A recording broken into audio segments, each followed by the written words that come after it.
important. As we look at the history of our country, activism has played an incredible role in making real change happen.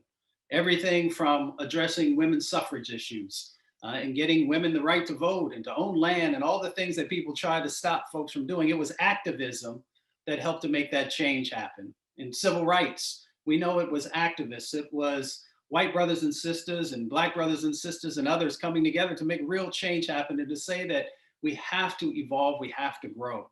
And even in the environmental movement, we know that it was so many folks who were willing to lean in to make sure that we have clean air and clean water, to make sure that we have the laws and statutes in place to protect folks. And of course, also folks standing together around systemic racism and environmental justice as well. It is all the activists coming together saying that we can make sure that we are creating healthier and safer communities, that we can protect our precious resources and national parks and protect our planet at the same time. So you are so critically needed in this moment to make real change happen. We have an incredible agenda for you today of many of the issues that you've talked about that you, one, want to learn more about, two, get more engaged in to help in the push to make real change happen. We have a survey that you'll have the opportunity to dive in, to give your input, to help us to frame out agendas that move us forward in the 21st century. And again, we're so thankful that you are in this space with us. And we would be remiss if we did not call it the fact that we are in a transformational moment. We're in a moment now where we have a president, we have a vice president, we have many leaders in states across our country who get it, who are looking for your input and how, on the state level or on the federal level, we can make sure that we have the right pieces of legislation in place, where the resources are going to actually go. We've got $2 trillion that's going to be a part of our climate economy. 40% of that is going to go to vulnerable communities. We know that we have amazing, amazing sets of opportunities around infrastructure, natural infrastructure.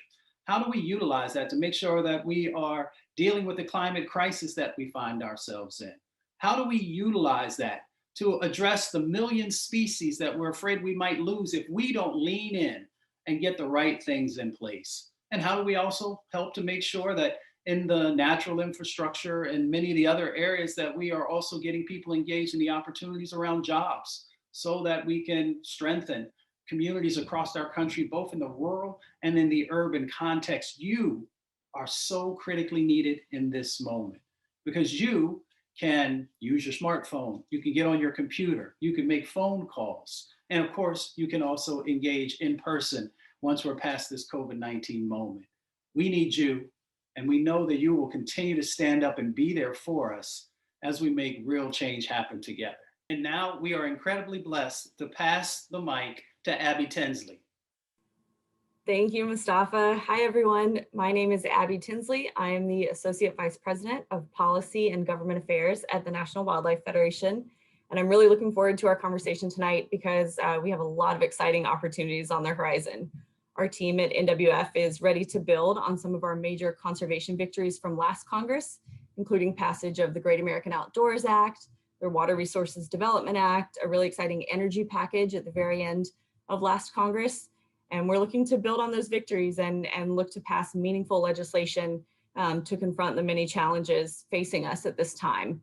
We're in the midst of a historic pandemic, and that's coming with the intersecting challenges of the climate and biodiversity crises, as well as the need to address, the long-running environmental justice and equities in our country. So it's a big challenge. There's a lot of challenges before us, but we're ready to meet the moment. And we have some really exciting details to present to you from some of our upcoming speakers later tonight. You'll also hear more from the National Wildlife Federation in the coming weeks about reintroduction of the Recovering America's Wildlife Act. As you may remember, this is one of our signature priorities. We got 185 bipartisan co-sponsors last Congress in the House and advanced it through the House Natural Resources Committee by a 26-6 bipartisan vote. And we're looking to build on that this Congress, tweaking the bill a little bit, revamping it, adding more partners to the call for really addressing the at-risk wildlife populations. So this bill would provide dedicated funding for states and tribal nations to do collaborative, on the ground projects that would really help at-risk wildlife populations before they become endangered and improve habitat and the like. You may also hear from us soon about exciting new initiatives, including the North American Grasslands Conservation Act.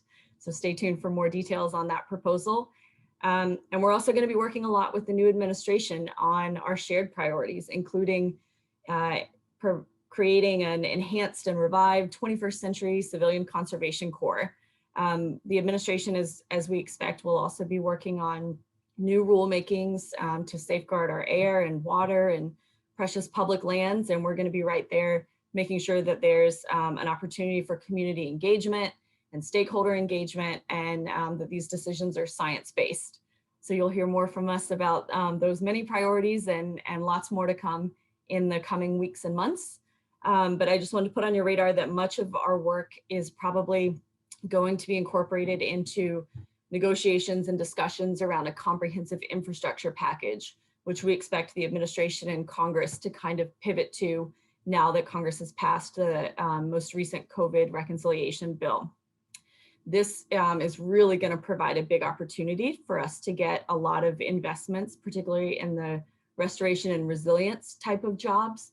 So we want to make sure that an infrastructure package is comprehensive, it's bold, it includes funding for water, wildlife crossings, emissions reductions, and other mechanisms to address our climate crisis. And we'll be coming back to you, with more details as that takes shape, but just know that we're working really hard to make sure that it works for all Americans, that it will create jobs, it will boost community resilience and really address the climate and environmental justice crises in particular. So more to come from me and others on our team, but in the meantime, I will let you hear more from our esteemed speakers. Thank you so much.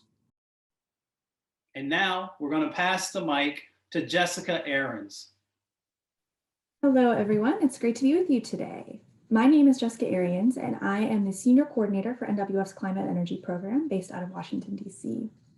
My team works to advance meaningful solutions that reduce greenhouse gases and criteria pollutants in the energy, industrial, and transportation sectors, to advance climate solutions that diversify and revitalize local economies, and climate solutions that incorporate nature. Safeguarding communities and wildlife populations from increasingly damaging climate impacts requires investments in nature and in natural infrastructure.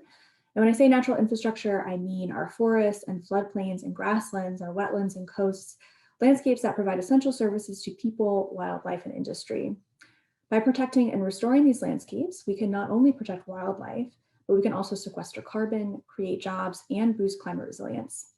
We're advocating for Congress to pursue an aggressive agenda of direct investment, tax incentives, research, and other measures centered around natural infrastructure and restoration and resilience. And as we work to create a more sustainable future for people and wildlife, we're particularly focused on communities that have historically been dependent on fossil fuels or manufacturing. These communities have been hit hard in recent years due to the transition away from coal-based energy, rising levels of unemployment, a legacy of toxic pollution, historic disinvestment in basic infrastructure. These communities are economically vulnerable and are hit disproportionately hard by public health crises like the COVID-19 pandemic. Increasingly, climate change is also making things worse. We're seeing more frequent and intense heat waves and flooding, worsening levels of air pollution. These climate impacts are hard to overcome or adapt to, especially when a community is already economically and socially vulnerable. So that's why we're working to develop and to advance inclusive policy solutions that benefit fossil fuel communities. To do this work, we prioritize collaborating with our affiliates and with broad regional-based coalitions like Reimagine Appalachia, which is a coalition of organizations from West Virginia, Pennsylvania, Kentucky, and Ohio, working to build a 21st century economy that's good for workers, communities, and the environment. It's absolutely crucial to elevate the voices of coal community members in federal climate policy discussions. Oftentimes, these voices aren't at the table, and yet their perspectives and their solutions should really help drive decision-making. I want to highlight just a couple policies in this space that have momentum in the current Congress. In clean energy, in addition to our ongoing support for important extensions of wind and solar tax credits, we're advancing a carbon-targeted technology neutral tax credit. So this new tax credit would incentivize clean energy deployment in states that have historically lagged in the clean energy transition, notably in coal country. It would be available to all clean energy sources, which is why we call it technology neutral, including utility scale and distributed renewables, but also low and zero emission fossil fuels, such as efficient natural gas with carbon capture, utilization, and storage. We've gotten lots of interest from different member offices about this concept, and we're very hopeful it will be included in energy-related legislation introduced this year. Mine land reclamation is another key policy area in this space. Now, there are tens of thousands of abandoned mine lands in the US and roughly 500,000 abandoned hard rock mine sites. So reclaiming degraded lands like abandoned coal mines and orphaned oil and gas wells is a major opportunity to remove ongoing threats to human and wildlife health and to support local economies. These investments can be a source of employment because they can utilize skills that out-of-work miners and oil and gas workers already have. One of the key bills in this space is the Reclaim Act, which would provide funds to states and Indian tribes to reclaim and restore land and water resources adversely impacted by coal mining. This bill passed the House last year as part of a big infrastructure package, and we will work hard to advance it in the House and Senate this Congress as well. Now, we must ensure that the transition to a clean economy benefits all Americans, and that means we cannot leave fossil fuel and manufacturing communities behind. Thanks very much for your time and attention today. And now we're going to go to Rebecca Villegas. Hello, thank you for tuning in this evening. My name is Rebecca Villegas, and I'm the Environmental Justice Program Manager. I'm also based in Washington, D.C. in the National Advocacy Center. And I have the luxury of working with several folks here on advancing environmental justice priorities, both through our policy advocacy efforts and programs. We work together to support and work alongside communities through local, state, national, and international policy development, including targeted campaigns, resource leveraging, and organizing, policy advocacy, education, training, and technical assistance to address environmental injustices that have historically overburdened lower wealth communities of color and Indigenous people. We work hand in hand with the administration, elected officials across local, county, state, and federal jurisdictions, and frontline communities to transform systems and shape policies. Folks that have been historically marginalized and overburdened by environmental degradation are the experts in understanding the issues at hand and how we should go about elevating solutions. And it's our job to listen and to convene stakeholders that have not had a chance to have a seat at the decision-making table.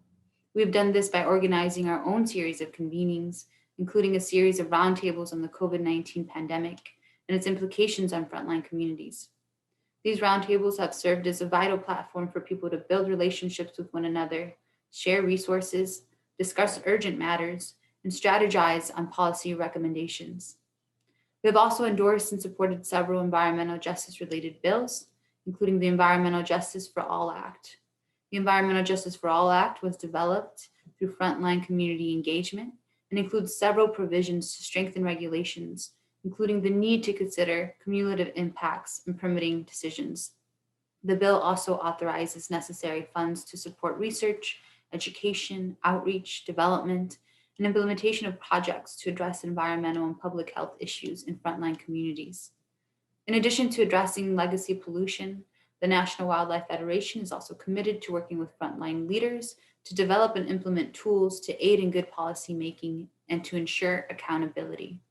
Environmental justice screening and mapping tools are great mechanisms that can illustrate the cumulative burdens of communities.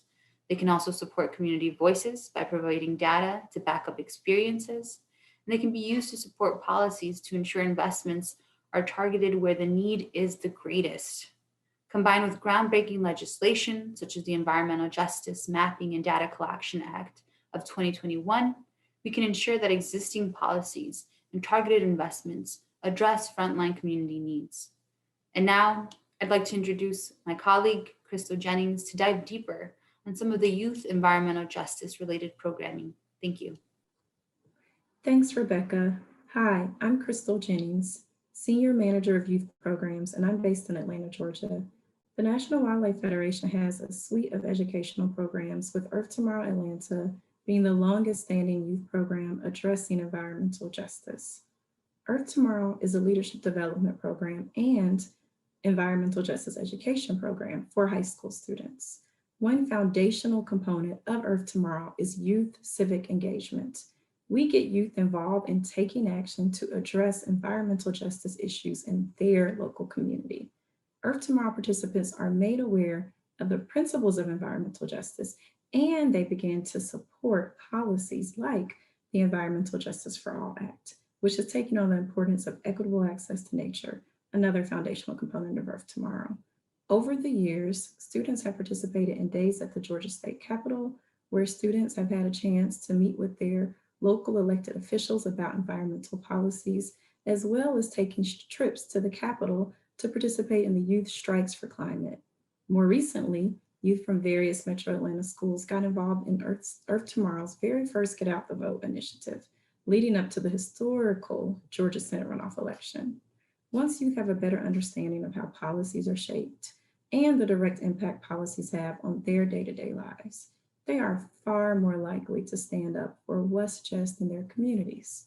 The Earth Tomorrow program has been instrumental in educating youth leaders and equipping them with the skills and resources to make a difference. Supporting youth leadership development across our education continuum is key to carrying forth our environmental justice goals.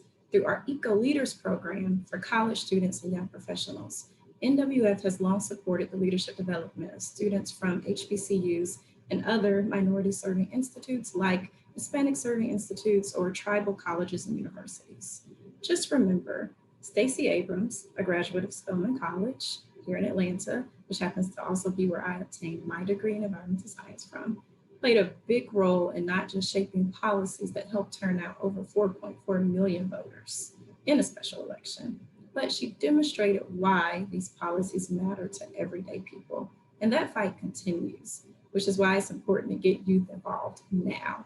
I believe anything is possible when we activate our resources to rally behind youth. Thank you, and now I'm handing it back to Mustafa. And now we're going to pass the mic to Glenn Watkins. Hi, everyone. It's great to be here today. I'm Glenn Watkins, Water Resources Policy Specialist with National Wildlife Federation. The water team at NWF works to advance clean water protections, improve water quality, reinvest in water infrastructure, increase coastal resilience, and restore iconic waters from the Everglades to the Great Lakes. Today, I'm going to touch on some of the federal advocacy opportunities coming up as we figure out how we hope to undo some of the most damaging clean water regulations promulgated by the Trump administration, as well as run through NWF's water infrastructure priorities. The Clean Water Act is our nation's bedrock law that protects waters from pollution and destruction. Before Congress passed the Clean Water Act in 1972, our nation's waters were in trouble. The average loss of wetlands in the United States was nearly 500,000 acres annually. Lake Erie was considered functionally dead, thanks to industrial pollution and farm runoff. Ohio's Cuyahoga River caught on fire more than a dozen times. Since then, this landmark law has kept 700 billion pounds of pollutants out of our waters annually. The rate of wetland loss has slowed dramatically, and the number of places that meet clean water goals nationwide has doubled.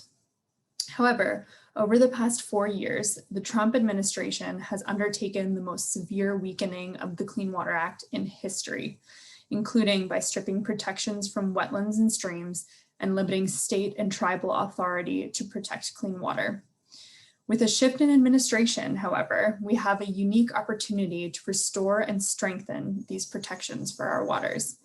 NWF is actively working to ensure that the Biden administration repeals the harmful dirty water rule, which would remove protections from more than half our nation's wetlands and streams. We're also working to make sure that the Biden administration comes up with a new replacement rule that is more protective of our waters and is informed by science, law, and public input. Additionally, we're working to repeal the Trump administration's weakening of state and tribal authority to protect clean water under Section 401 of the Clean Water Act.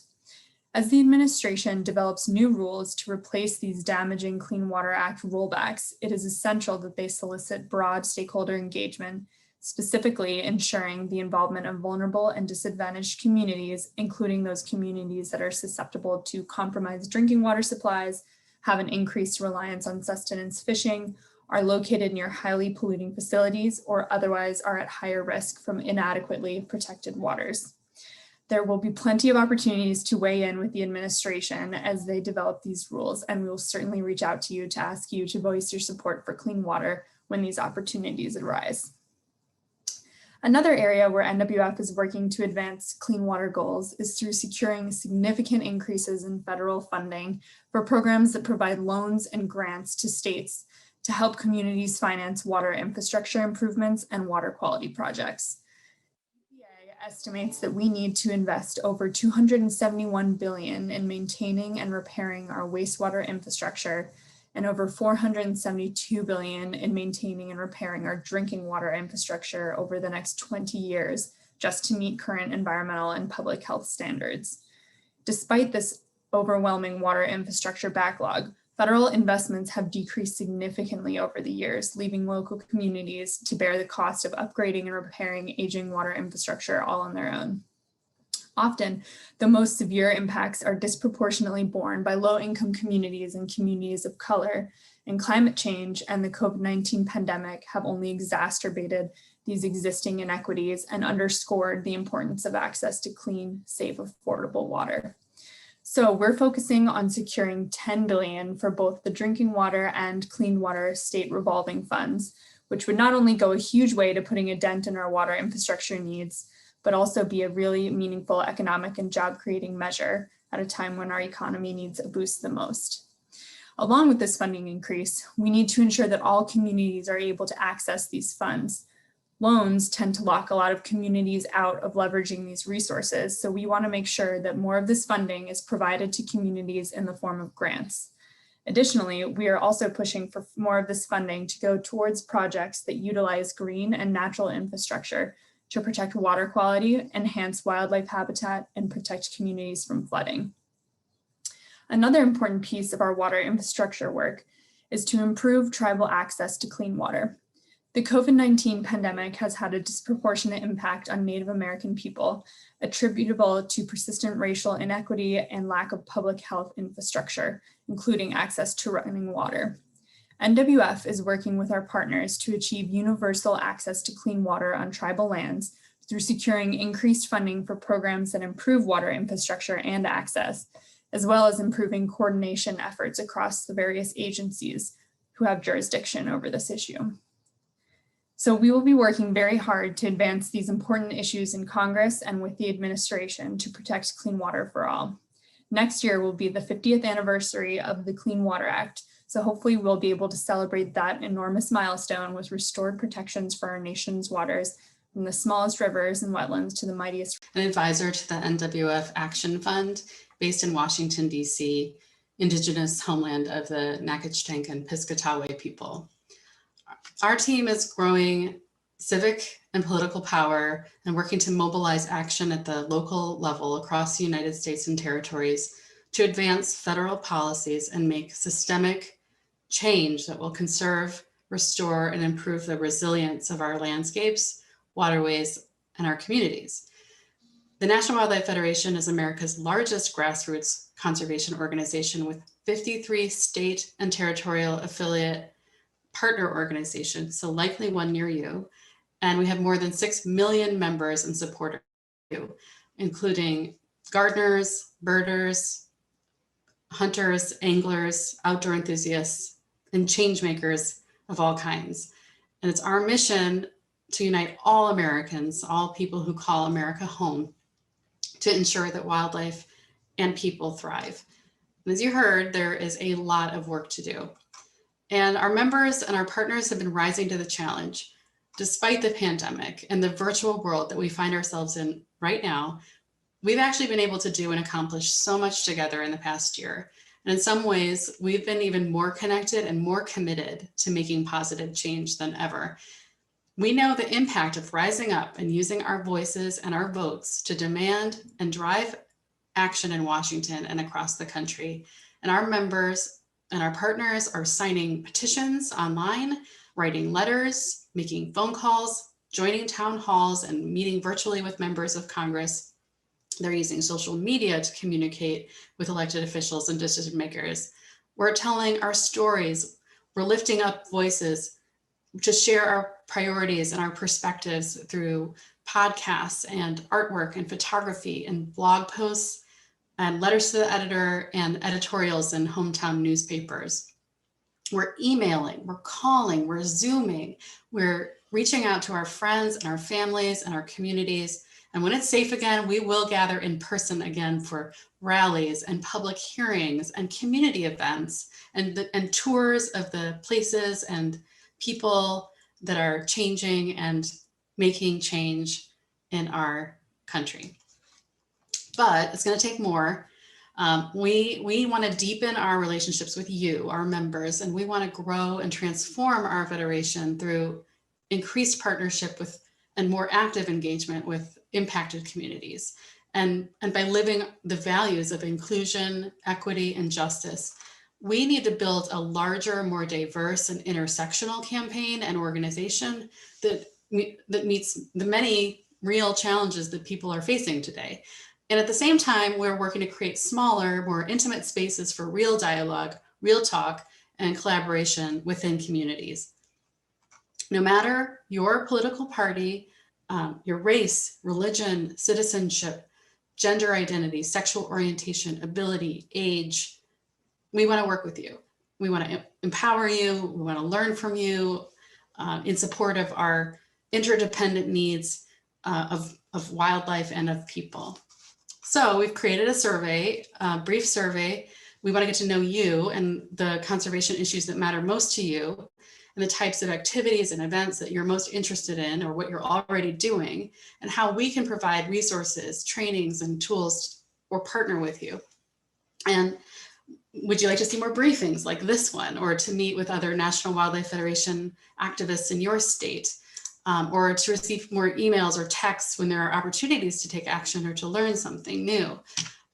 We want to hear about your perspectives, where you're coming from, the skills that you bring, like writing, videography, social media, event planning, community organizing, or running a business. So please take a moment to complete the survey. And thank you. Thank you for everything that you already do to support the National Wildlife Federation and the Action Fund and our shared goals. We know that we'll be more successful when we're able to bring people together and work effectively across differences. And I'm inspired by all of you, our supporters, my colleagues. I'm excited for the good that we'll do together for wildlife and for people and for our shared home. So thank you. Well, there you have it. And we're so incredibly blessed that you were able to join with us today to hear many of these incredible sets of actions that are moving forward. But remember, none of this is possible without each and every one of you. And we're so thankful that you have joined us in the past, in this moment, and we know that together we can make sure that we are creating a brighter future. So we need you, we thank you, and we honor you for the work that you do each and every day.